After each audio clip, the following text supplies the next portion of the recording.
Shifting our focus now, Russia's anti-satellite missile test has triggered international backlash. This is the country has been accused of creating debris which can threaten space stations. Among the first to slam Russia was the United States, which branded the test as reckless. The test has so far generated over 1,500 pieces of trackable orbital debris and hundreds of thousands of pieces of smaller orbital debris that now threaten the interests of all nations. In addition, this test will significantly increase the risk to astronauts and cosmonauts on the International Space Station, as well as to other human spaceflight activities. Russia's dangerous and irresponsible behavior jeopardizes the long-term sustainability of outer space and clearly demonstrates that Russia's claims of opposing the weaponization of space are disingenuous and hypocritical. The United States will work with our allies and partners to respond to Russia's irresponsible act. NATO reiterated US's concerns over space debris. NATO Chief Jens Stoltenberg said that was also concerning because it shows that Russia has been building new age weapons. And Belarus, Ukraine, but also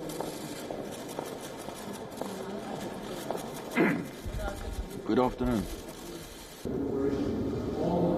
We have been informed by the United States on the Russian anti-satellite test that actually destroyed a satellite as part of a test, and this has created a lot of debris, which is now a risk to the International Space Station, also to the Chinese space station. So this was a reckless act by Russia to actually shoot down and destroy a satellite as part of a test of an anti-satellite weapon system. NASA Administrator Bill Nelson also said that he was outraged by Russia's carelessness. He said, I'm quoting here, "With its long and storied history in human spaceflight, it is unthinkable that Russia would endanger not only the American international partner astronauts on the ISS, but also their own cosmonauts." On the 15th of November, Russia tested an anti-satellite missile. This targeted one of its own satellites in space. It was a 1982 Soviet Signals Intelligence satellite, has not been operational since many decades now, but the test led to a huge cloud of debris. Close to 1,500 pieces of waste are currently floating in the space due to the strike. Washington and NASA were furious with Moscow over this test. They say debris is causing a direct risk to the astronauts aboard the ISS. Right after the test, the crew aboard the space station, they were awakened, asked to close the hatches. Currently, 4 Americans, a German, 2 Russians are part of the crew. They were all asked to take shelter in their return ships. This is also known as the safe haven alarm procedure, where astronauts are trained to resort to this procedure only in the event of an emergency that might force evacuation. NASA says that the ISS continues to pass near or through the debris cloud every 90 minutes. Experts say that it could take up to 10 years before this cloud clears up completely. Now, meanwhile, Russia has denied allegations that it threatened peaceful use of space. Earlier, Russia's space agency said that the main priority is safety for all crew members in the International Space Station. Заявлять, что Российская Федерация создает риски для деятельности по мирному использованию космического пространства, но это по меньшей мере лицемерие.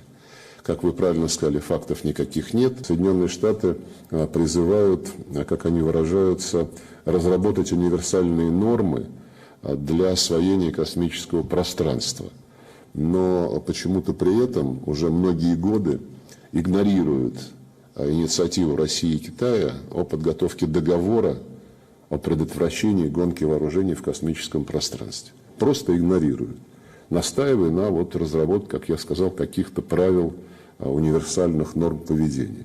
Но при этом сами Соединенные Штаты эту гонку вооружений развивают самым активным образом. Now, anti-satellite weapons are high-tech missiles possessed by only a few nations. India carried out a similar operation in 2019. The United States shot down a satellite in 2008, and China also carried out a similar test in 2007.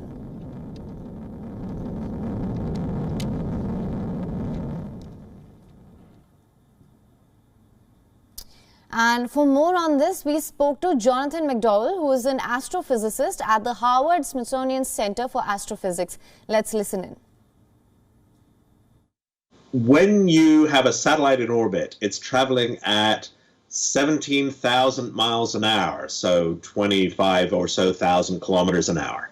And it's if you destroy that satellite, suddenly you've got thousands of pieces of shrapnel that are also going at that incredible speed in all different directions. And the space station traveling at a similar speed, if it gets hit by one of these pieces, that would puncture the cabins of the space station, potentially killing the astronauts. And so it's the incredible speeds in space that make it so dangerous. There's already a lot of junk in space. We're tracking 23,000 different pieces orbiting the Earth, of which about 5,000 are working satellites and the rest is junk. But what was bad yesterday was that when you destroy this satellite, there's a lot of debris in a small region, and you don't know the individual orbits of the pieces, so there's a lot of uncertainty. And this thing happened in a region of space that the International Space Station passes through every 93 minutes as it goes around the Earth. And so yesterday, every 93 minutes, the astronauts had to kind of hunker down and hope that they weren't going to get hit. WION is now available in your country. Download the app now. Get all the news on the move.